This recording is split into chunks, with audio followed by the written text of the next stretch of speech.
Hello everybody, it's Seb. Welcome back to another video. In this video, as you can probably tell by the title and what's in front of you, I'm going to be doing a DVD review on the Macra.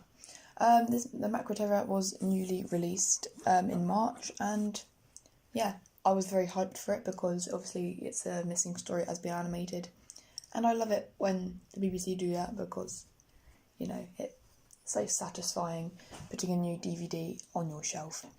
I did do an unboxing video of the Macra, so if you want to see me talk about the cover, what I think about the product itself, go and check that out. I did it quite recently, so it should be there. But in this video, I'm going to be talking about the story itself, as I have watched it, and I heard that people want a little review on this. So, what are my overall thoughts on this story? Well, I watched the entirety of it on colour, and wow, did that pay off. I think if you are undecided if you want to watch it on black and white or colour to start with, my personal choice would be colour. Now, I'm not saying there's anything wrong with black and white. If you're a traditionalist and want to watch it how it should be, then that's absolutely fine.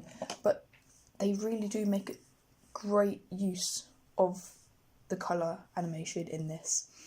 Every detail has its own colouring and it just looks so good.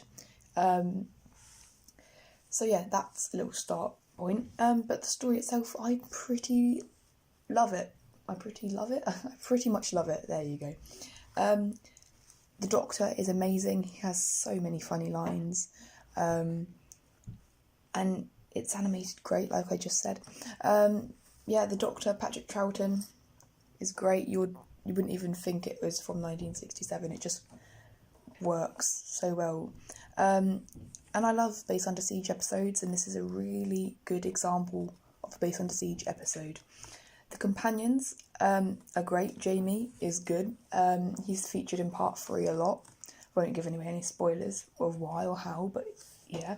So he's great. Ben, he's probably the main companion in this, if I had to pick one. And there isn't much Ben on DVD, and if you do want to get to, know Ben as a companion, then this is a great release to do so, because he's featured a lot and you get to learn about his personality, etc, etc. Polly, she's good. She's probably not the main character in this. She doesn't have an essential role, apart from, tagging along and helping the Doctor in occasional situations. But I think that sort of works. She looks great as well. It's, like I said, in colour, her top, very colourful. Yeah, and the Macra, they are creepy.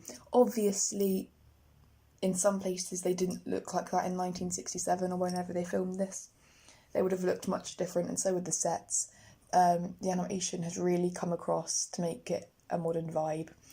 But the Macra themselves, the glowing lights, they're terrifying, actually. They're really quite mysterious.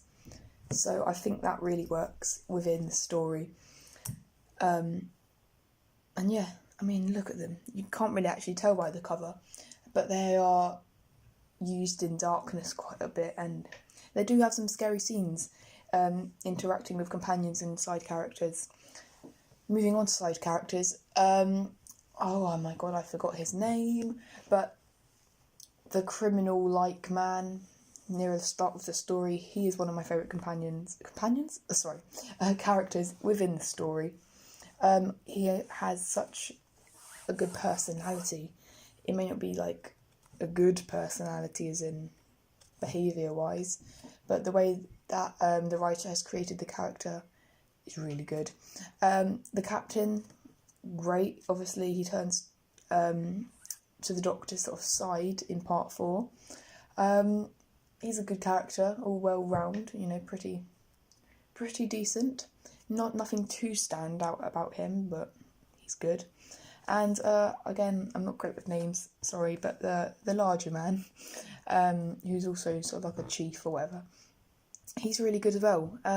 He's very driven by the Macra, and yeah, it's just good. The side characters they are memorable, and obviously there are a few others dotted around within the story. But yeah, so that is all about the characters. Now, the difference between this 2019 animation and the 1967 or whatever story, there is a vast difference. It wouldn't have looked anything like what the animation does back in the day. It would have looked very just not the same, but the sets would have been quite similar when they filmed it originally. Whereas these ones, the rooms, every room is different, and every room has its own, I don't know what the word is, uniqueness to it. So that is a way that you can really get invested in the story. The story itself, yeah, it's really intriguing. You don't want to look on your phone, or you don't want to get distracted by it.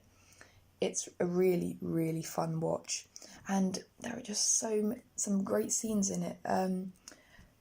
Like where they're blasting out songs and dancing, and there are some really, really nice moments on the colony. And I won't give any spoilers, but the final shots of the on episode 4, it's great. It really is great, and the camera work, the way I would say camera, but it wasn't because it's animation, but the way, I'm going to call it the way the camera sort of pans out onto the colony at the end, it's really beautiful. So overall, if you do not have this release, TARDIS Files, I'm looking at you, get it, because you are missing out, my friend, you are missing out. It's a really fun story. Hopefully you'll like it, and I will give it an 8.8 out of 10.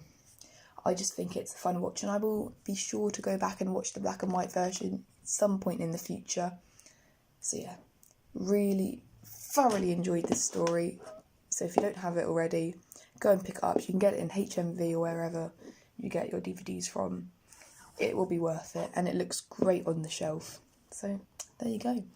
Thank you guys very, very much for watching this review. If you want more reviews in the future, please like, comment.